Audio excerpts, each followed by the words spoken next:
ভয় মানে ডর। যারি মধ্যে, যারি অন্তরে, যারি ভিতরে, যারি দিল ও প্রাণে আল্লাহর ভয় থাকবে, আল্লাহর ডর থাকবে, সেই ব্যক্তির দ্বারাতে কোনোদিন কোনো গুনাহ বা পাপ আদৌ হবে না। একটু কথা বলে দেয়, একটা কলসিতে কোন একজন মা বোন, টিউবওয়েল আর এই বর্তমান যুগে খুব কম, প্রত্যেকটা বাড়িতে ট্যাপ সিস্টেম করে দিয়েছে সরকার। একটা কলসিতে যদি আপনি পানি ভরবো, মনে করেন পানি, একটা কামারের বা কুমারের তৈরি করা মাটির কলসিতে কেউ যদি মনে করে যে একই কলসিতে এক সাইডে সাদা রঙের পানি রাখবো আর এক সাইডে লাল রঙের পানি রাখবো, ওই কলসিতেই কেউ যদি মনে করে একদিকে আমি নীল রঙের পানি রাখবো, কেউ যদি মনে করে ওই কলসির ভিতরে মার বা হাত পাশা মার রাখবো, একটু বলেন ওই একটা কলসির ভিতরে 4 রকম পানি রাখা সম্ভব হবে কি হবে না? ভাষা মানে বুঝতে পারলেন না? আমি কিন্তু ওয়াজ করি না, একটু ভিতা পাক দিচ্ছি বক্তার জন্য। একটা কলসির ভিতরে 4 রকম পানি ভরা কি যাবে?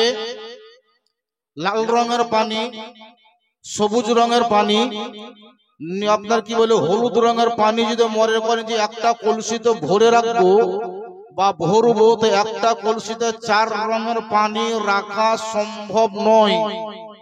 নীল রাখতে গেলে নীলই রাখা হবে, সবুজ রাখলে সবুজই রাখা হবে, সাদা রাখলে সাদাই রাখতে পারেন। একই কলসিতে যেমন কয়েক কালার বা রং জাতীয় পানি রাখা সম্ভব নয়। আমাদের যিনি पैगंबर आका मुस्तफा नबी मोहम्मद रसूलुल्लाह जोरे पड़ेन सल्लल्लाहु ताआला अलैहि वसल्लम তিনি বলেছেন একটা কলসিতে যেমন কয়েক রঙের পানি রাখা আদৌ সম্ভব নয়, ঠিক তেমনি জারি অন্তরে, জারি দিল প্রাণে আল্লাহর ভয় থাকবে, যার অন্তরে খোদার ভয় বিরাজ করবে। আমাদের পয়গম্বর মুস্তাফা নবী বলেছেন আল্লাহকে যে ব্যক্তি ভয় করে নেবে সেই ব্যক্তি দ্বারাতে আর কোনোদিন কোনো গুনাহ বা পাপ আদৌ করা সম্ভব নয়। খোদার যদি ভয় থাকে আপনার দ্বারায় গুনাহ হবে না, আল্লাহর যদি ভয় থাকে আপনার দ্বারায় কোনো পাপ হবে না। আর যদি আল্লাহর ভয় আপনার অন্তরে নাই, খোদার ডর আপনার ভিতরে নাই, দেখবেন ওই ব্যক্তির দ্বারাতে মিথ্যা কথা বলতেও সময় লাগবে না, চুরি করতেও দেরি লাগবে না, তার মানে তার দ্বারাতে গুনাহ করা কোনো অসুবিধা নাই, ইজি কাজ। হাদিস শরীফের মধ্যে লেখা আছে যারা আল্লাহকে ভয় করে নিয়েছে, যে আল্লাহকে ভয় করে নিয়েছে সেই ব্যক্তি আল্লাহ ওয়ালা হয়ে গেছে। যে ব্যক্তি আল্লাহকে ভয় করে নিয়েছে সেই ব্যক্তি আল্লাহ ওয়ালা হয়ে গেছে। কোরআন শরীফের মধ্যে লেখা আছে ফালা তাখসাউনান নাসা ওয়াখসাউনি, তোমরা মানুষকে নয় বরং আল্লাহকে ভয় করো। আর আল্লাহকে ভয় করলে কি হবে? সমস্ত গুনাহ থেকে আপনি বাঁচবেন, সমস্ত অন্যায় থেকে আপনি বাঁচবেন, সমস্ত আপনি পাপ থেকে বাঁচবেন।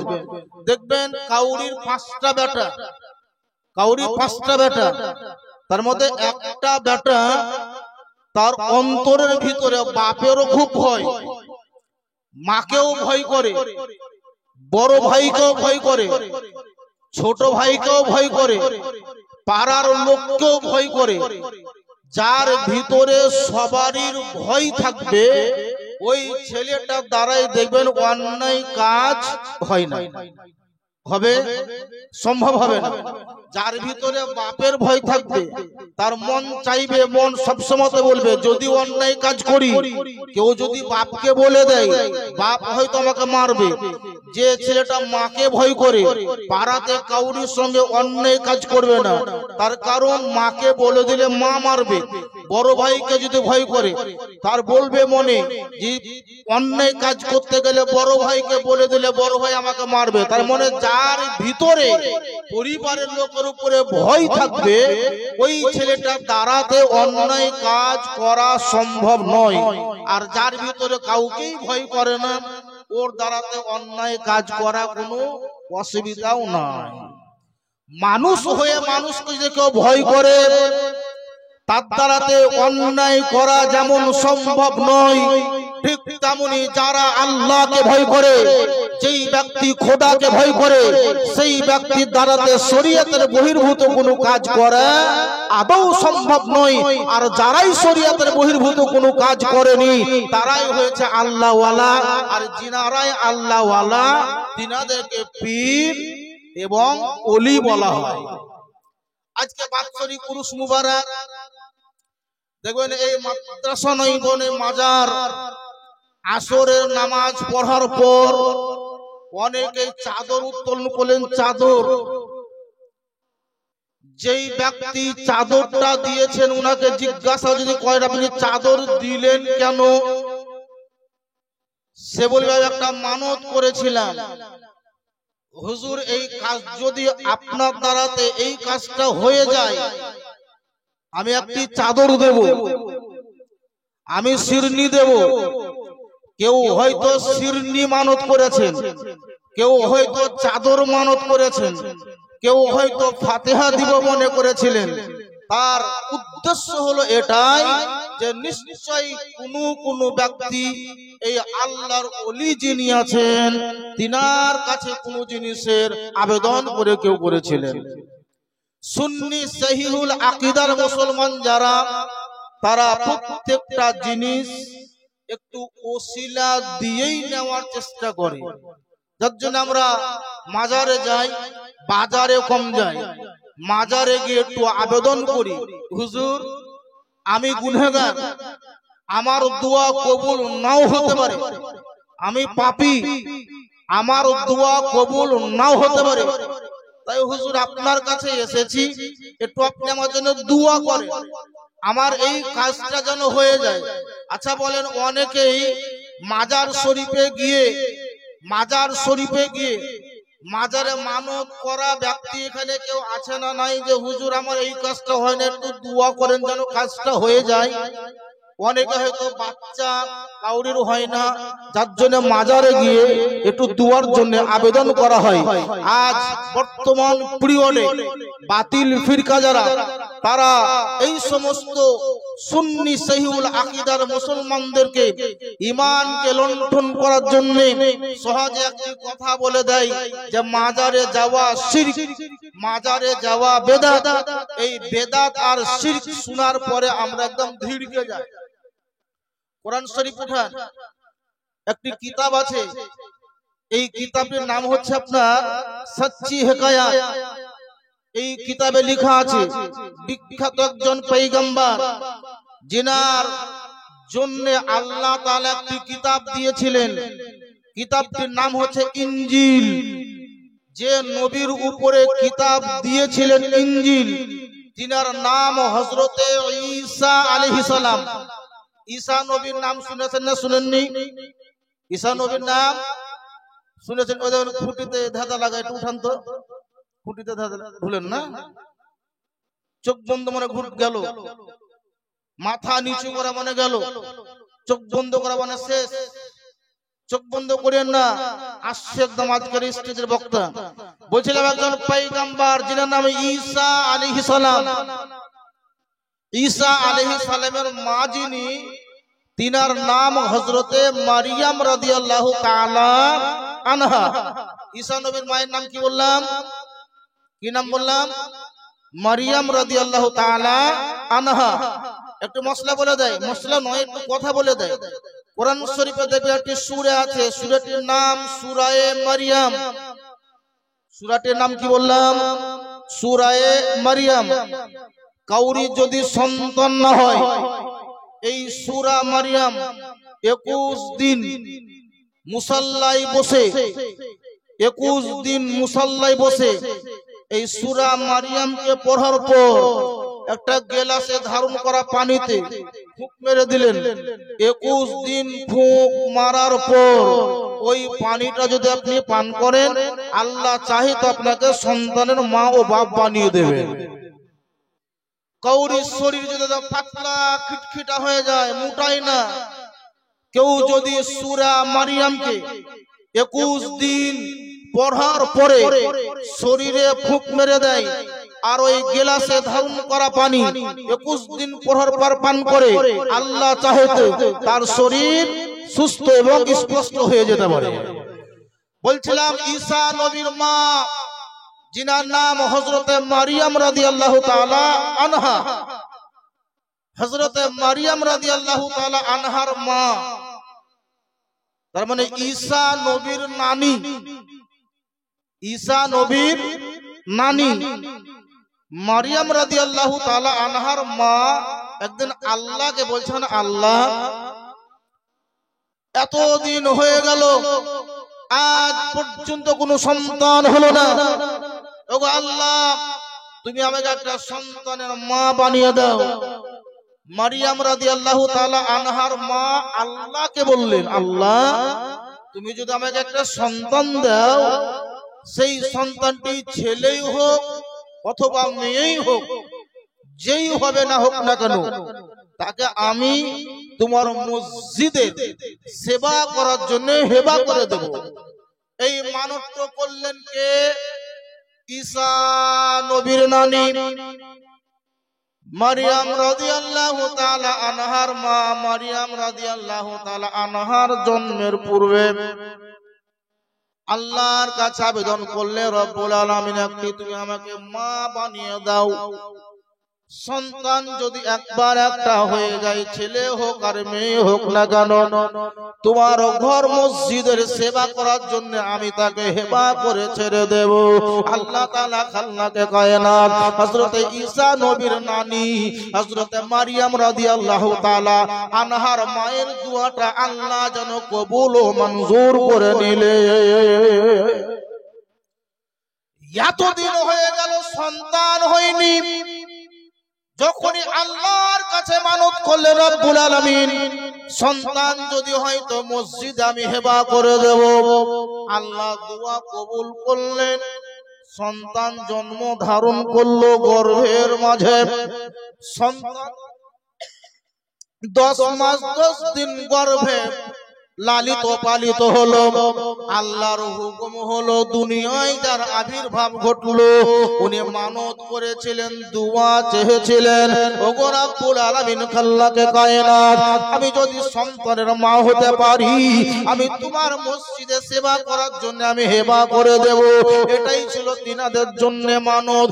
ও বেরাদান ইসলাম মুআজ্জাজ সামাইনে কেরাম, তদানীন কালে কেউ যদি কিছু মানত করেছে, কেউ বলেছে আল্লাহ আমি 3টা রোজা করব, কেউ বলেছে আল্লাহ আমি নফল নামাজ পড়ব, ওগো রব্বুল আলামিন আমার এই কাজটা যদি হয়ে যায় আমি 10 দিন ধরে রোজা করব। কেউ তো বলেছে নফল নামাজ পড়ব, কেউ তো বলেছে দান খায়রাত করব। এই রকম ছিল তিনাদের মানত। আর আল্লাহ রাব্বুল আলামিন খাল্লাকে কায়নাত তিনাদের দোয়াকে অবশ্যই আল্লাহ কবুল ও মঞ্জুর করেছে। আমাদের মানত দেখেন, আমাদের মানত মনে রাগ দুঃখ করবেন না। সাপোজ ধরেন কাউরির বাড়ির কোন বহুর বেটা বিটি কিছু হয় না, দেখা গেল কোন কৌশলে আল্লাহ তাআলা তাকে একটা বেটা বিটির মা বানিয়ে দিয়েছে। প্রতিবেশী কোন একজন দরদি, ওই দরদির বাড়িতে চলে এলো, আমি মানত করেছিলাম যদি তোমার বেটা বেটি হয়তো তোমাকে পাথর চাপড়িতে আমি খাসি দিতে বলবো। বেটা বেটি হলো কার? আর মানত করেছে উ, যদি তোমার সন্তান হয়তো তোমাকে পাথর চাপড়িতে দুটা মুরগ দেওয়া করাবো। অন্য জুনা মানত করলো, আর অন্য জুনা মানত যদি না করে আরো তো মানত করলো যে পাথর চাপড়িটা খাসি দেব, রূপরামপুর সাওয়াল বাবার মাঝের দুটা মোরগ দেব। তো সুবহানাল্লাহ, ওই খাসি দেওয়া মানত করার বাড়ির লোক একটা খাসির মাংস যদি খুব বেশি হলো 15 কেজি হবে। বাস ভাড়া করে আছে, বাস ভাড়া, এই বাস ভাড়া করি বিহাইকে ফোন করছে, বিহাই কোথায় আছেন? তো মাঠে। বিহাই একটা কথা বলছিলাম, আমার একটা ওই মানত করেছিলাম পাথর চাপড়িতে, তো শুক্রবারের দিন যাব, খুব ভালো দিন, ওইখানে নামাজটাও পড়া হবে, খুব নেকি পাবেন, খুব নেকি পাবেন। আচ্ছা বলেন, মুসাফির যারা তাদের জন্য কি জুম্মা নামাজ পড়তে হয়? কোন আলেমকে জিজ্ঞাসা করেছেন কে মুসাফিরের জন্য জুম্মা নামাজ আছে না নাই? জিজ্ঞাসা করলেন না।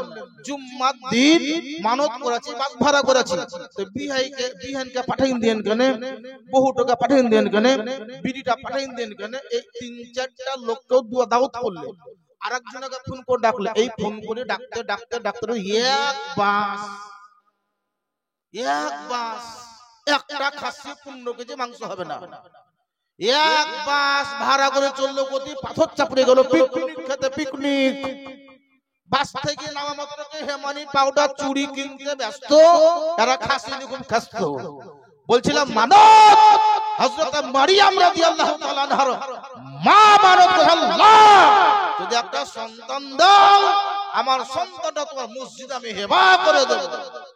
সন্তান হলো হযরত মারিয়াম রাদিয়াল্লাহু তাআলা আনহার মা মারিয়ামকে একটা সাদা কাপড়ে ঢেকে আঁচলের ভিতরে রেখে যেই মসজিদে হেবা করব বলে উনি নিয়ে গেছিলেন, ওই মসজিদের দরজার বাইরে তিনি দাঁড়িয়ে আছেন। অনেকে পানি পড়ার জন্য যায় ইমাম সাহেবের কাছে ফুঁক নেওয়ার জন্য। হযরত মারিয়াম ঈসা নবীর মা যিনি, তিনি কাপড়ে ঢাকা, তিনার মা দরজার বাহিরে যেন দাঁড়িয়ে আছেন। মসজিদ থেকে নামাজি নামাজ পড়ার পরে বেরিয়ে আসার পরে জিজ্ঞাসা করছে, তুমি কে? বলছেন আমাকে চিনতে পারো না, আমি অমুক ঝুনার বিবি। বলে কাপড়ে ঢাকা ওইটা কি? বলে আমার একটা মেয়ে যার নাম রাখা হয়েছে মারিয়াম। এত অল্প বয়সের বাচ্চা মেয়েকে তুমি কেনই বা এনেছো বলো? হযরত মারিয়ামের মা বলছে, আমি মানত করেছিলাম আল্লাহর নিকটে, আমার যদি সন্তান হয় আমি খোদার ঘর মসজিদে ছেড়ে দেব সেবা করার জন্য। তাই আল্লাহ আমার দোয়া কবুল করেছেন, আমি আমার মানতকে পূর্ণ করার জন্য তিনার ঘর মসজিদে আমি ছেড়ে দেব বলে নিয়ত করে নিয়ে চলে এসেছি। একজন নামাজি বলছে, আমাকে দাও, তোমার পিটি বা মেয়েটা আমাকে দাও, আমি লালিত পালিত করব। আর একজন নামাজি বলছে, না না, তোমার মেয়েটা আমাকে দাও, আমি লালিত পালিত করব। আর একজন বলছে, তুমি আমাকে দাও, আমি লালিত পালিত করব। তদানীন কালে মসজিদের মোতওয়াল্লি যিনি ছিলেন, তিনি একজন আল্লাহর নবী, তিনি আল্লাহর একজন পয়গম্বর, যিনার জিকির আল্লাহ কোরআন শরীফের মধ্যেই লিখে দিয়েছেন, যিনার নাম হলো হযরত জাকারিয়া আলাইহিস সালাম। কি নাম বললাম? হযরত জাকারিয়া আলাইহিস সালাম। তিনি ওই যুগের মসজিদে ছিলেন, মোতওয়াল্লি ছিলেন, ইমাম ছিলেন, সেক্রেটারি ছিলেন, দেখাশোনা সব দায়িত্ব ওনার। উনি বেরিয়ে আসলেন, কি ব্যাপার? বলে মেয়েটা একটা বাচ্চা মেয়ে নিয়ে এসেছে মসজিদে হেবা করার জন্য। যখনই দেখলেন যে মেয়েটা কে কে দেখা গেল, তো যে বাচ্চা মেয়েটাকে কোলে করে যিনি নিয়ে আছেন তিনারই বহিন জামাই, যিনি একজন নবী, যিনার নাম জাকারিয়া আলাইহিস সালাম, তার মানে হযরত মারিয়ামের খালু, হযরত জাকারিয়া আলাইহিস সালামের স্ত্রী আর হযরত মারিয়ামের মা, দুই বোন। তার মানে মারিয়াম রাদিয়াল্লাহু তাআলা আনহার খালু, উনি একজন নবী। ওনার বয়স প্রায় 80 থেকে 85 বছর বয়স। সন্তান এখনো তিনার হয়নি, তিনিও নিঃসন্তান। হযরত জাকারিয়া আলাইহিস সালাম তিনি মারিয়াম রাদিয়াল্লাহু তাআলা আনহার মাকে বলছেন, বুবু ওই মেয়েটি আমাকে দাও, যেহেতু মসজিদের দায়িত্ব আমারই হাতে আছে, তার মানে আমাকেই দিতে হবে। হযরত জাকারিয়া পয়গম্বর আলাইহিস সালাম তিনি মারিয়াম রাদিয়াল্লাহু তাআলা আনহাকে বাহুতে নিলেন, মসজিদের ভিতরে একটা ছোট্ট ঘর তৈরি করলেন, ওই ঘরের ভিতরে উনাকে রাখলেন। কে দেখবে, কে দেখাশোনা করবে, কে দুধ পান করাবে, কে গোসল দিয়ে দিবে, কে শরীরে তেল লাগিয়ে দিবে, সব দায়িত্ব হযরত জাকারিয়া আলাইহিস সালাম তিনি নবী হওয়ার পর নিয়ে নিলেন। ছোট্ট একটি ঘর, ঘরের ভিতরে ওনাকে ভরে দিলেন। যতক্ষণ পর্যন্ত উনি থাকতেন ততক্ষণ পর্যন্ত হযরত মারিয়ামকে দেখতেন। আর যখনই উনি মসজিদ থেকে বেরিয়ে যেতেন, মসজিদের দরজা এমনি করে টেনে জিজির লাগাই তালা বন্ধ করে বাড়ি যেতেন। কেউ মসজিদে নাই, তালা বন্ধ। এখন একটা বাচ্চা সন্তান বড় হতে যত সময় লাগে, এক বছরে হযরত মারিয়াম রাদিয়াল্লাহু তাআলা আনহাকে আল্লাহ এক সপ্তাহতে কতখানি কি বড় করে দিতেন। হযরত জাকারিয়া পয়গম্বর, আল্লাহর একজন নবী, তিনি মারিয়াম রাদিয়াল্লাহু তাআলা আনহাকে ঘরের ভিতরে ভরে তালা লাগিয়ে চাবি পকেটে ভরে চলে গেলেন বাড়ি। বাড়ি থেকে হযরত মারিয়ামকে দেখবেন এটা ভুলেই গেছেন। কয়েক ঘন্টা পর, একদিন দুদিন পর মনে পড়ে গেলাম তো মারিয়ামকে ঘরে ভরিয়ে আনছি, পানি দেওয়া হয়নি, কিছুই দেওয়া হয়নি, বোধহয় কি মেয়েটা মারা যাবে। একদম ছুটে আসার পর উনি তাড়াতাড়ি পকেট থেকে চাবি বাহির করার পর তালা খুলে জিজিরটা টেনে দরজা দুটো পাল্লাকে ওপেন করার পর সর্বপ্রথম হযরত মারিয়ামের দিকে তাকিয়ে দেখছে, দেখি মেয়েটা বেঁচে আছে না মারা গেল।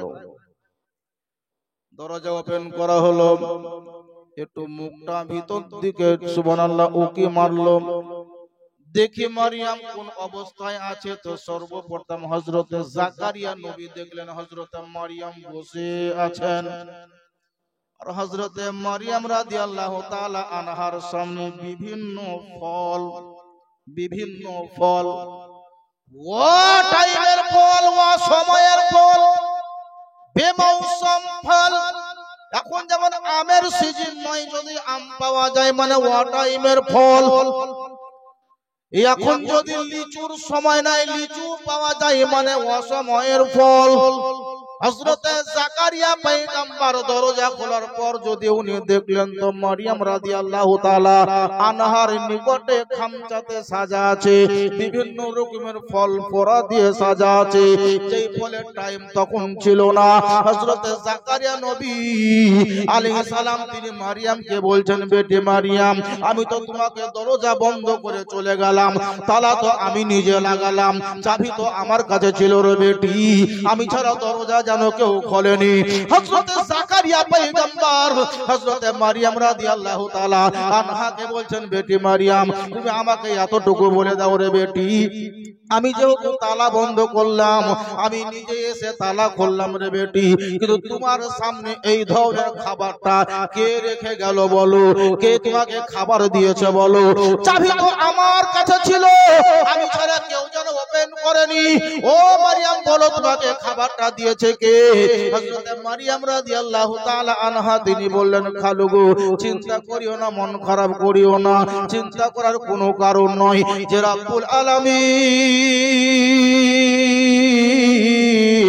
আসমান থেকে খাদ্য প্রদান করেন, যে রব্বুল আলামিন গোটা জগতের মানুষকে খাবার দিয়েছেন, যে খাল্লাকে কায়নাত আল্লাহ আমাকে মায়ের গর্ভে খাদ্য প্রদান করেছেন, ওই রব্বুল আলামিন আমাকে আমার ঘরে আল্লাহ যেন খাবার পাঠিয়ে দিয়েছে।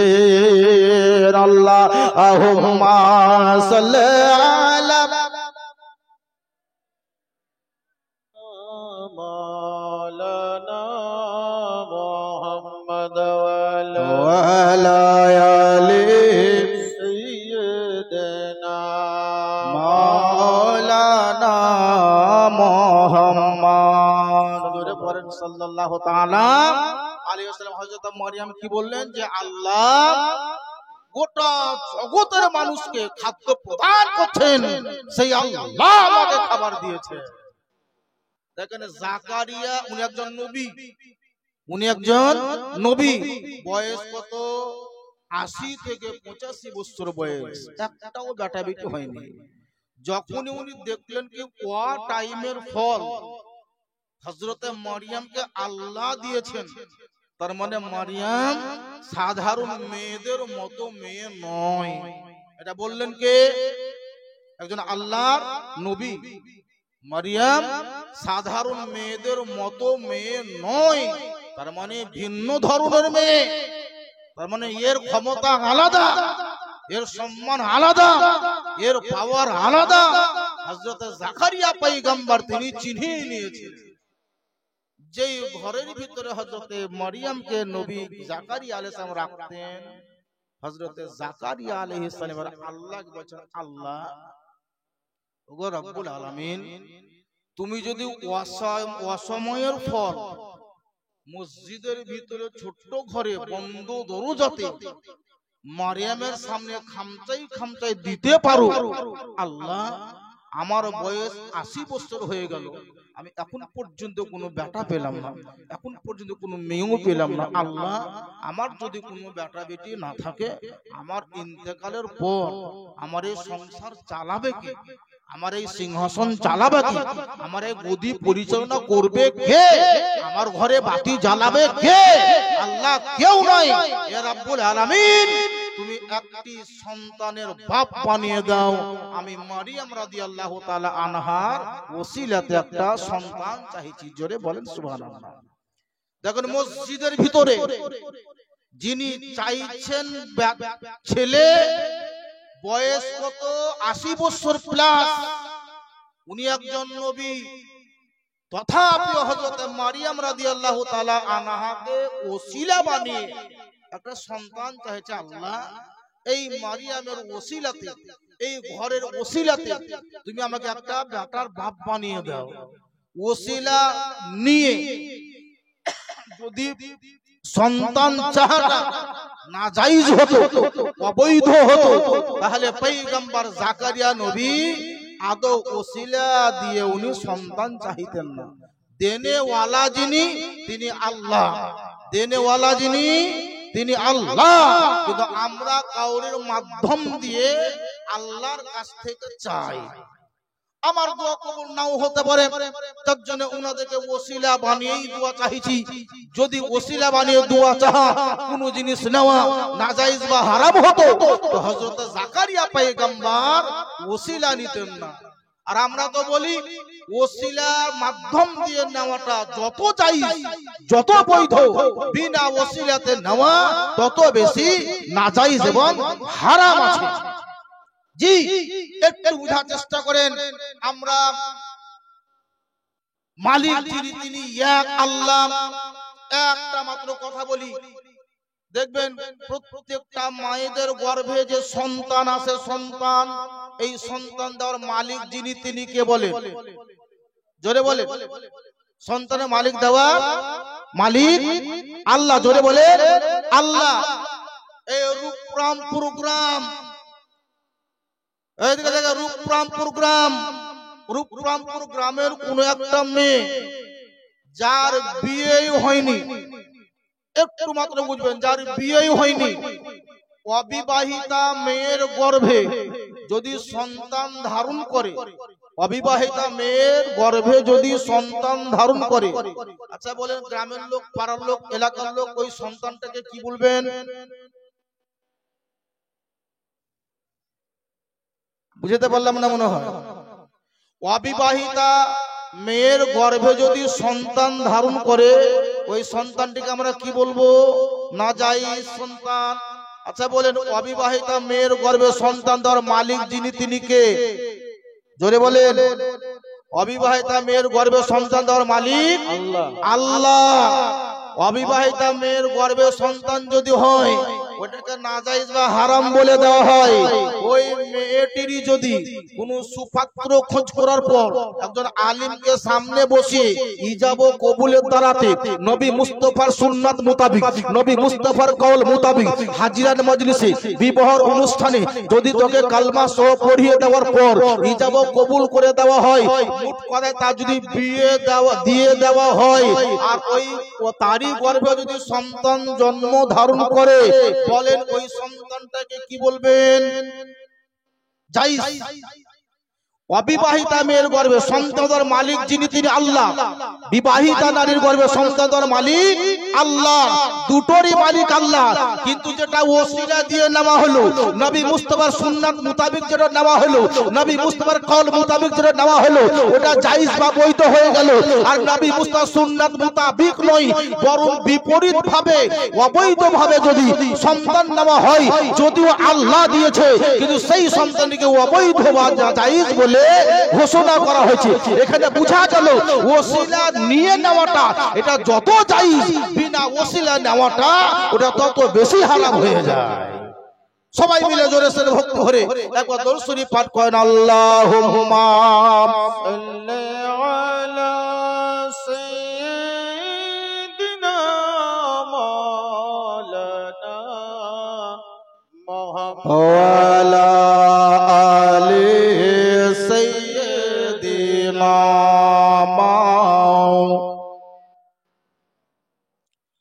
ওয়া আলা আলি সাইয়্যিদিনা মাওলানা মুহাম্মদ।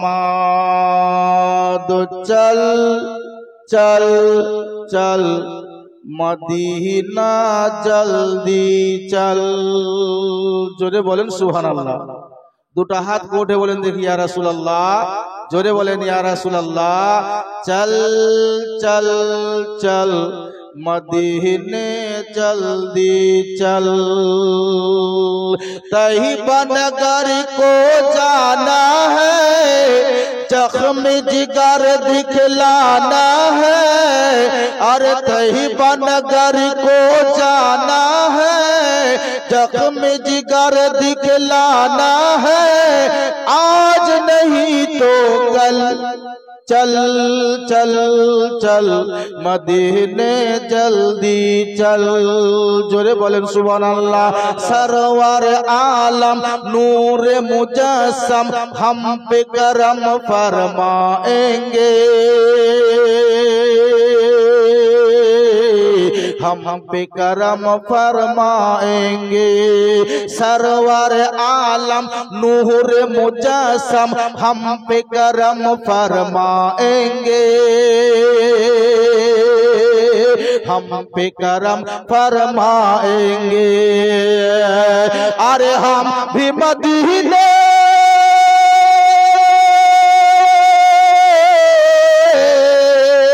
अरे हम भी मदीने को जाएंगे, हम भी मदीने को जाएंगे।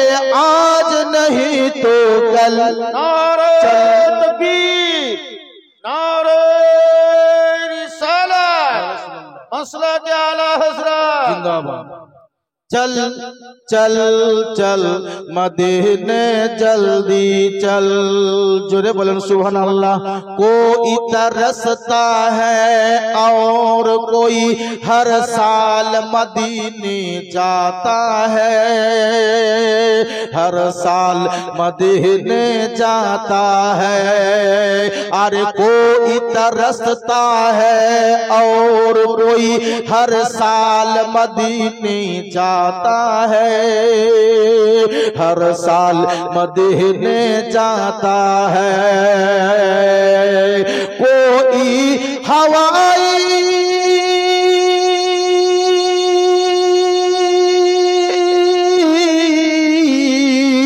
कोई हवाई जहाज से, कोई हवाई जहाज से, और कोई पैदल चल चल चल मदीने जल्दी चल।